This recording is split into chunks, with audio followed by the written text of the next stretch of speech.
Hello, welcome back to the channel, everyone. I am Lydia.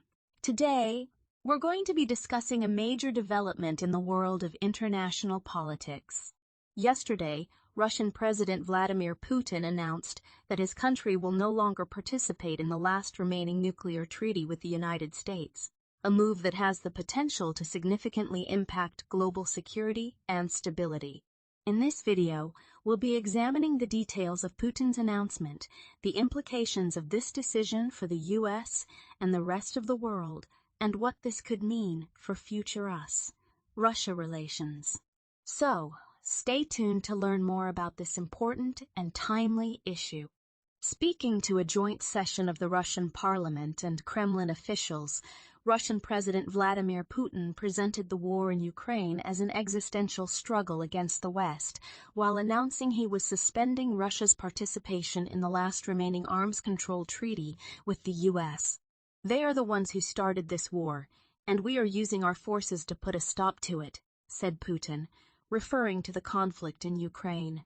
Putin delivered his remarks days ahead of the one-year anniversary of the Kremlin's full-scale invasion of its neighbor. The assembled audience included uniformed soldiers the Kremlin said had come directly from the front lines of Moscow's special military operation in Ukraine. Putin acknowledged Russia's significant losses in the war and called on those present to stand for a moment of silence in their memory. The Russian leader also promised a range of social support packages for families of the fallen. Much of the speech also addressed economic issues, with Putin claiming Western sanctions had failed. "They haven't achieved anything and they won't," said Putin, who noted that Western economists had forecast a collapse of Russia's economy. Missing from Putin's address was any discussion of Russia's significant setbacks on the battlefield and its evident failure in the early days of the war to occupy Kyiv and remove Ukraine's democratically elected government. Putin also did not indicate how the fighting might end and did not specify Russia's ultimate goals, beyond protecting the Russian-speaking population in eastern Ukraine from the genocide being perpetrated by the Ukrainian government.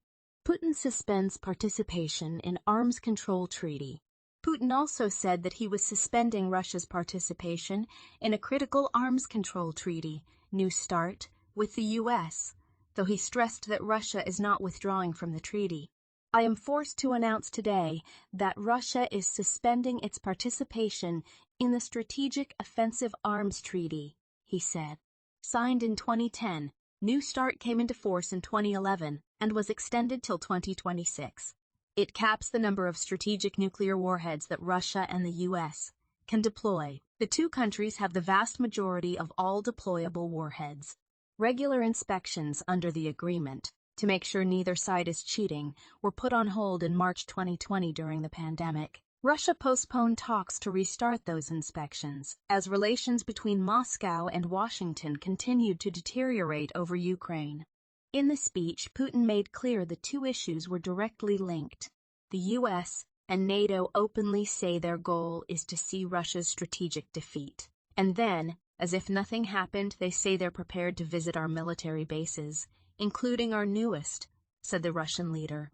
Putin also said he'd instructed his military and civilian atomic energy agency to be prepared to test additional nuclear weapons, should the U.S. carry out new tests first.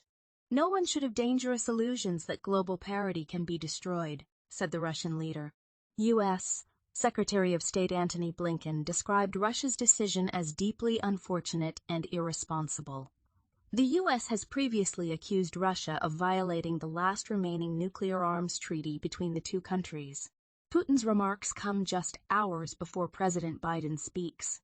Putin's remarks were delivered just hours before President Biden was scheduled to make his own remarks from Poland on the anniversary of the war. Biden's address follows his surprise visit to Ukraine's capital, Kyiv, Monday. A movie seen in Moscow is both provocative and proof that, in Ukraine, Russia is fundamentally fighting a proxy war with the United States. Putin presented a now familiar list of grievances against the West, including what he described as its moral and spiritual collapse, whose values he said threaten the children of Russia. The Russian leader again equated Ukraine's neo-Nazi government with Nazi Germany and said Russia was defending itself just as the Soviet Union defended its territory during World War I. He concluded his 1-hour, 45-minute address with words that evoked a Soviet wartime slogan, "We are in the right." Speech kicks off series of events. Putin's speech in effect made good on an overdue commitment. The Kremlin repeatedly delayed and then ultimately canceled last year's address amid a trickle of bad news from the battlefield in Ukraine. Today's address also kickstarts a series of connected and choreographed events. Russian lawmakers gather for an extraordinary session of both chambers of parliament Wednesday, when Putin will also address a mass rally at Moscow's largest stadium. Despite the long wait, the choice of Putin's address today also came loaded with calendar symbolism.